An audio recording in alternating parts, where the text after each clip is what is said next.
faula va, faula ve, i d'en Pep Duran us parlaré. I per parlar del Pep Duran utilitzaré un barret. Bé, potser un barret no és suficient. Potser en necessitaria 2. Potser 2 no són suficients tampoc. Un tercer. No, jo crec que em falta un quart barret. No, diria que necessito un 5è. Ara. Això. I us preguntareu, i per què un barret per parlar del Pep Duran? Podria ser qualsevol objecte.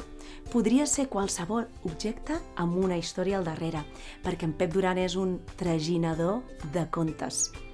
De fet, totes les vegades que he vist en Pep Duran portava un barret i jo també m'he preguntat per què portarà un barret? I és que els traginadors de contes tenen moltes paraules al seu cap i necessiten ficar-les en algun lloc perquè no surtin disparades. Potser per aquest motiu, en Pep Duran també porta sempre maletes misterioses plenes d'històries. Tantes són les històries que pot explicar que en Pep Duran ha creat una bibliobosc. És a dir, que si t'endinses pel bosc del Montseny, et trobaràs històries amagades per tots els racons del bosc. Per aquest motiu, en Pep Duran podria dir que ens ha robat el cor. Catacric, catacrac, en Pep Duran ens l'estimem molt.